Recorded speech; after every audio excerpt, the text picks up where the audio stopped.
Welcome to H2K Infosys. H2K Infosys is a e-verify business based in Atlanta, Georgia, United States. We provide 100% job-oriented, instructor-led, face-to-face, true live online software training programs. It also includes access to cloud test lab with software tools. We provide live project for you to work on. We also provide assistance with mock interviews, resume preparation and review, and job placement assistance. H2K Infosys is trusted by so many students across the world. H2K Infosys provides world-class services in IT training with real-time project work for corporates and individuals, special IT training for MS students in the United States, software design, development, QA manual and automation, performance testing and maintenance, IT staff augmentation, job placement assistance, and tech support.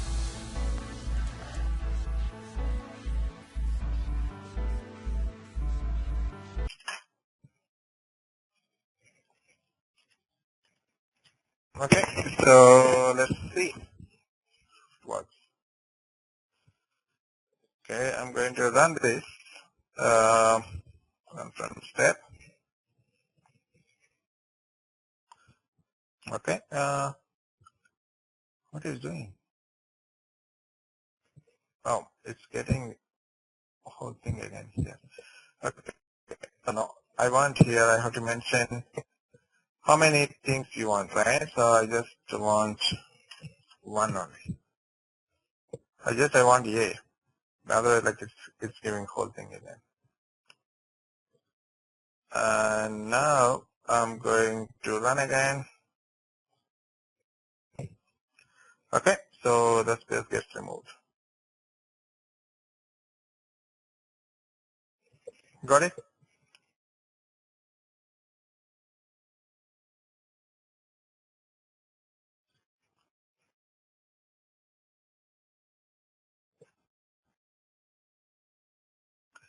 So basically, like what I'm doing is first I'm getting the space. What's the position of the space in this string? And then I'm using this mid function. First I'm capturing the A before the space, right? So I'm capturing, let's say I got the position of the space, right? Position of the space is this one. So I need to capture the value A. That's why I'm saying position -1. Position -1 means the cursor will go here. And then how many characters you need? I just need one character, that is A. So that's why I put 1. And the string 2 is, so I got the position of this space. Now I'm doing +1. That means I want to capture this part of the string. So then, so I got the second string. Now I'm doing concatenation operator, string 1 concatenate with string 2. So that's where actually like it's giving without any space. Okay. Please do this practice, string functions, and let me know if you have any questions. Okay. Just give me a couple of minutes. I'll be back. Okay.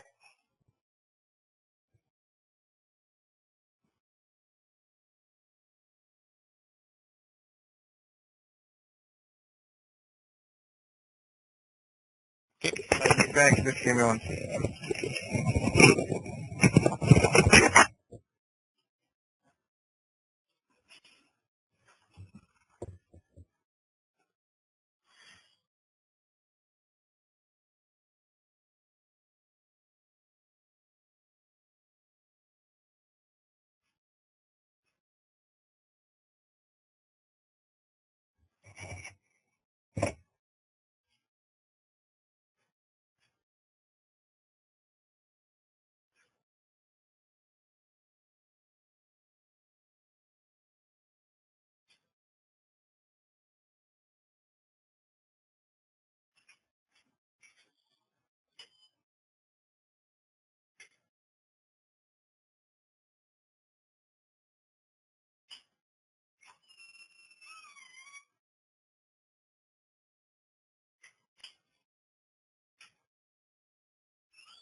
Okay. So, any questions?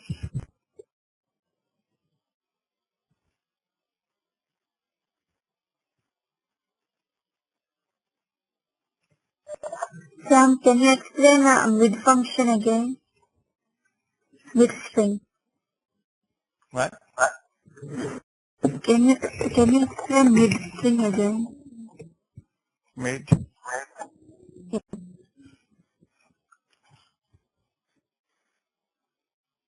Okay. So mid is basically to get a substring from the main string. So for example, this is the whole string, right? And from this, you want to capture only just the number. Okay, just I want to know what's the number. Then that time, you can use the mid string in order to capture a substring from the main string. First you need to get, like from where you want to extract. So obviously, like in this particular case, like a hash is the character after hash, just your number is there. So I want to capture this number. So for that first I need to get the position of this hash within this string, right? Then what you can do is, once you got the position of this hash, right, and then you can use the mid string, and you're going to use, because this is the string you want to extract the number, and from which position you want to extract the number. So you got the position of hash. Then you're going to say pos plus 1, because this pos variable contains the position of hash, like whether it's the 15th position or 16th position within the string. Then you're going to say pos plus 1, that means it's going to start from 7 and it's going to extract the whole number after that. Okay. So mid is basically to extract the partial string from the main string. Okay, Sam, thank you.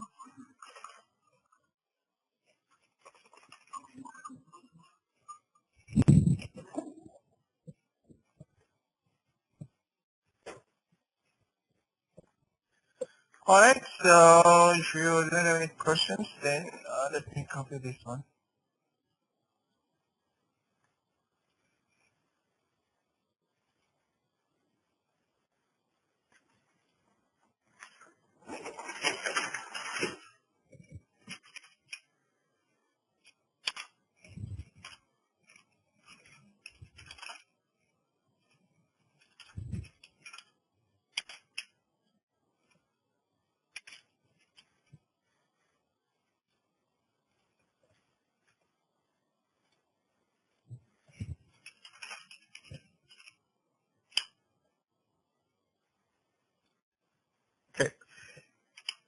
So now I send you a document with the framework guide. Hope everybody got the document. Yes, sir, I had a question. That document, does it contain the QTP scripts in it, in one of the folders, or because when I tried to import it and after unzipping it, it said that this does not contain a test or something. Oh, no, I'm talking about the document. Okay. Okay. Okay, you're saying about the zip file? Yeah. Okay.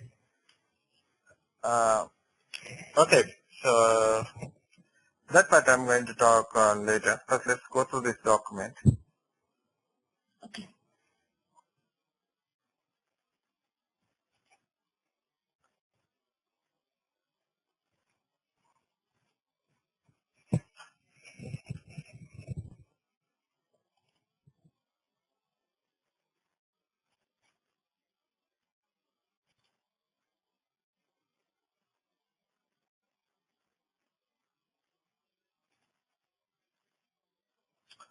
Okay, so this is the document I sent.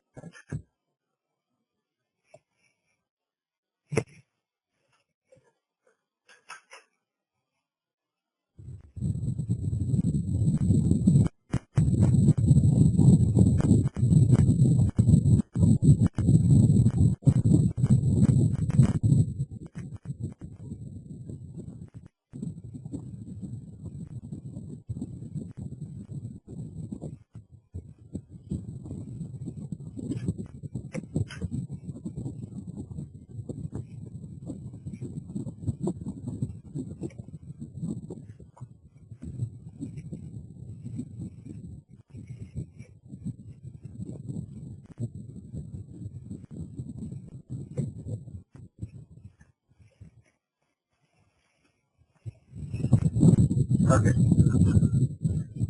let's try to understand the framework, and then we're going to talk about the different types of framework. We'll discuss about the framework definitions and other parts tomorrow.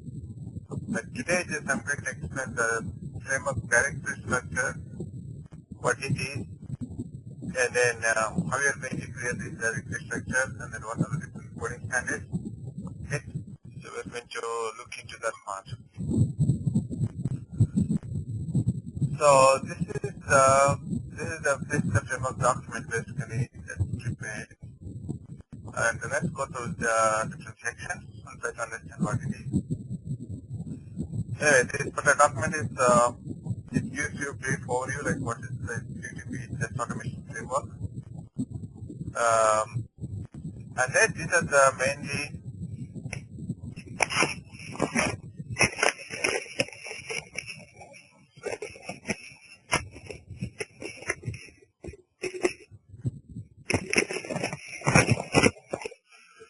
my phone is on.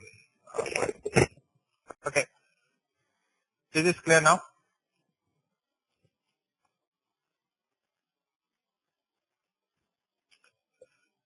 Yeah, fan is on. Okay. So these are the prerequisites that is required in order to understand. Anyway, like we learned this QTP, and then we talked a little bit about the VB scripting. So we're going to talk more of this VB scripting once we start working on the project, probably from tomorrow onwards. Then, so why we need the framework? Okay.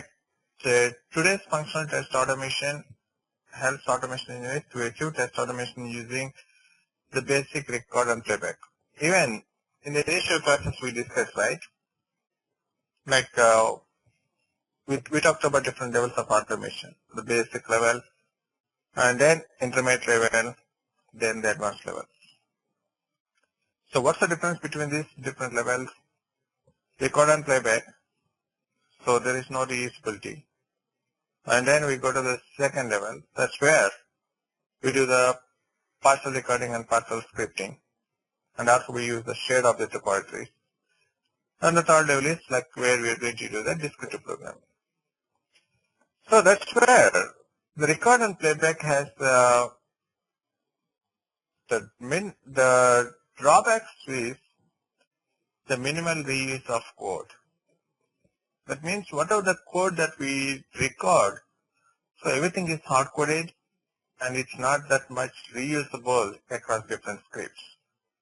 Okay, so minimal reuse of code. And also,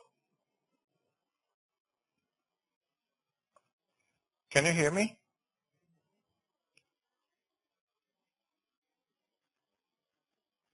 Okay, Ram, I think please check your microphone. Everybody else is able to hear me.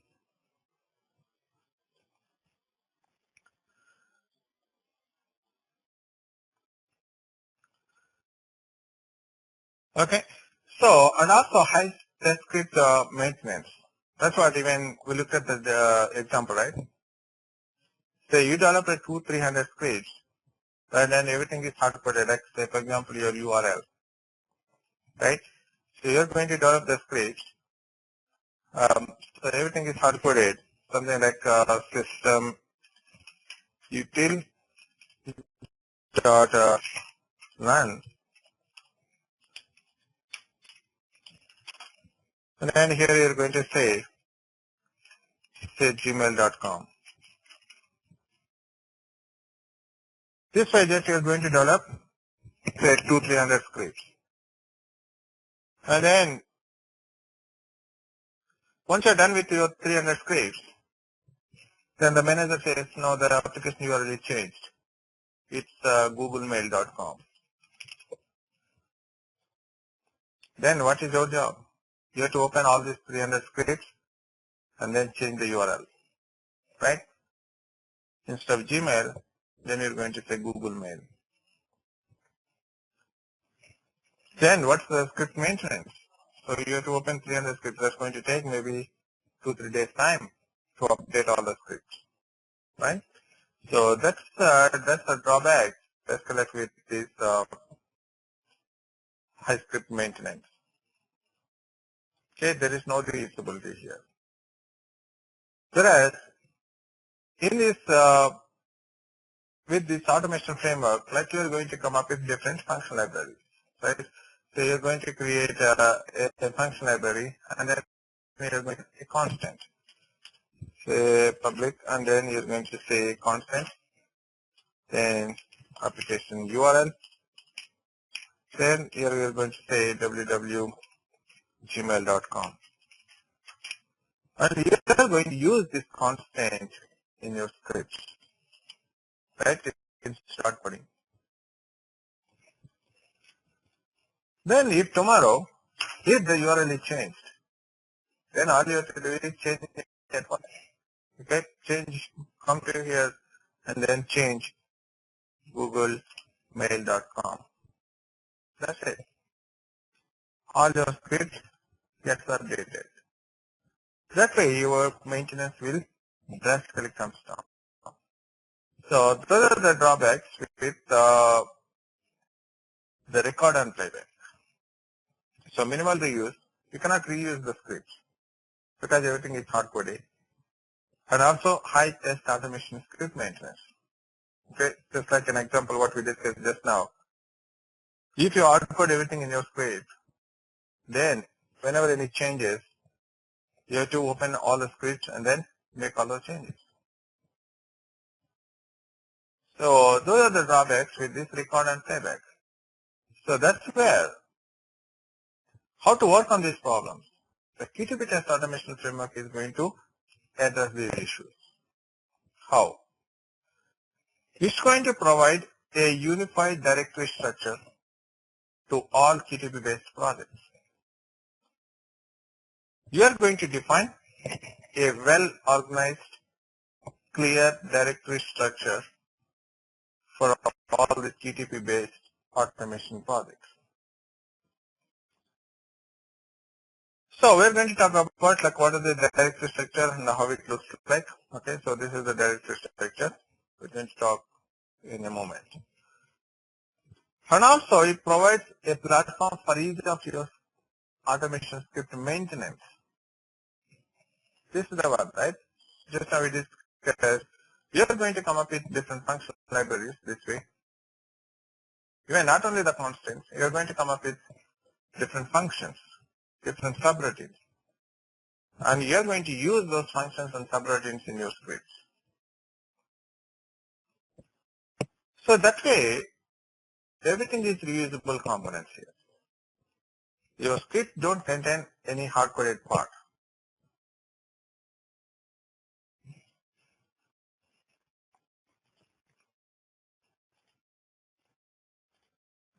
And also, reduce time required for automation, because, see, once you create a function, right? So basically, you are going to create a function for login. In this function library, you are going to create a function login, right? And then everybody else is going to use this function in their scripts. So that not everybody is going to develop this kind of scripting. So once you create a function library like this, and then you are going to share this function library with the rest of the people. And all they have to do is just call this function. Okay, after open application, they just call the function login. That's it. Just one single line in the script. It's going to call this function. Okay. Okay. So why would you create a function login? Why not reusable action? See, that's correct. Reusable actions are heavyweight and functions are lightweight. What it means is, if you keep create these reusable actions, because if you look at the real time, it's not just a single function, right? You will write somewhere like close to 400-500 functions. And then your script is going to use these functions, right? If it is a reusable action, if your script contains a 20-30 reusable actions, then the execution time is going to take long time. Okay, the script execution is going to take long time. Whereas if you look at the functions, they are lightweight, and then the script execution is less. It's going to take less time.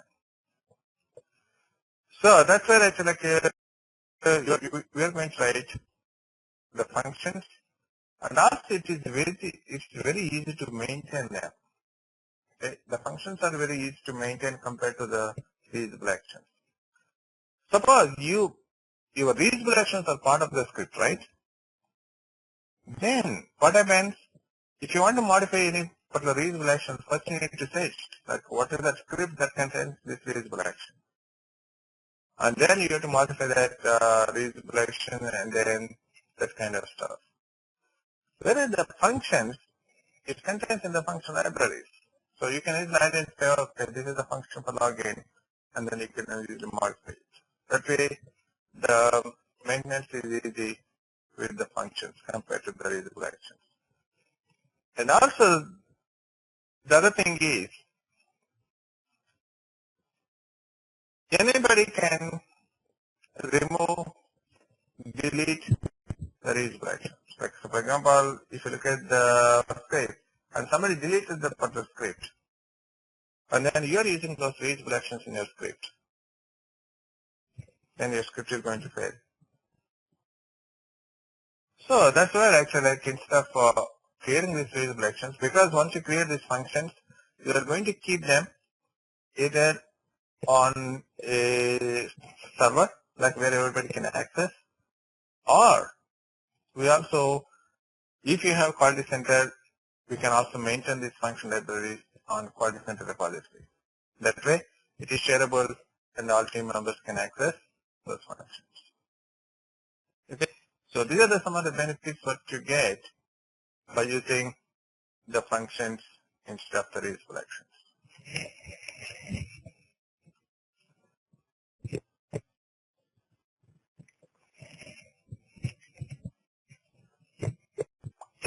Alright.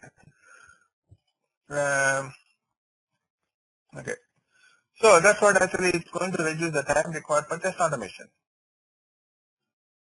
Okay. How we share on quality center? Basically,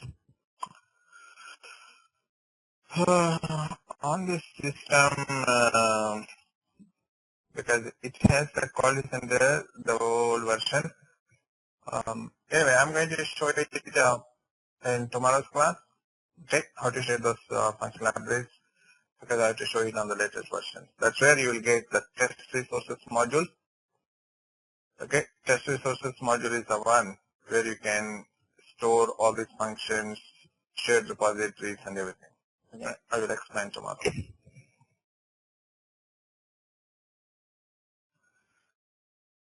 Okay, so that's reduce the time required for test automation, and then provide easy to use data-driven test case approach.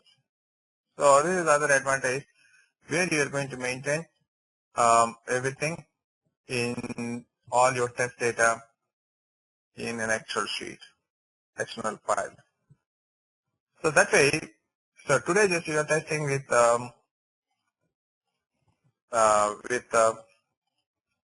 say 3 different agent names and passwords. And tomorrow you want to test with say 100 agent names and passwords.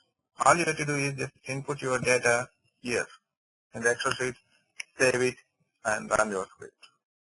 No need to modify your script, because your script is going to get this data dynamically. All you have to input the data here. Okay, now I want to test with these different agent names. Okay, input those agent names and passwords, and then save this Excel sheet and run your script.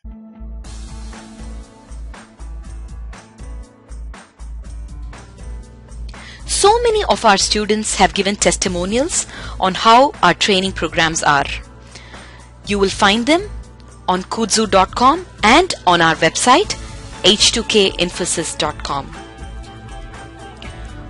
On our website H2K Infosys.com, you will also find more detailed information on who we are, the courses that we offer, what each course covers. Also, if you're interested in a demo program, please register on our homepage on the left-hand side.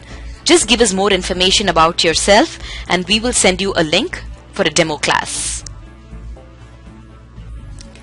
The demo class is absolutely free. Experience our commitment by just attending an orientation workshop at no cost. Our team of faculty and advisors are here to guide you with the right information.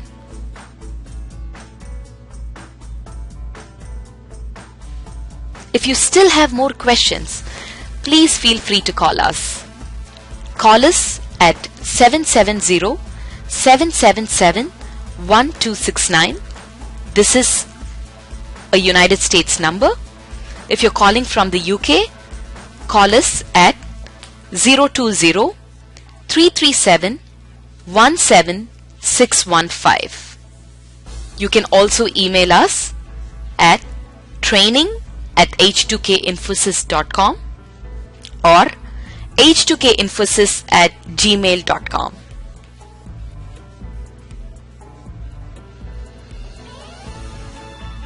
Thank you for watching our videos. We wish you a great career in information technology.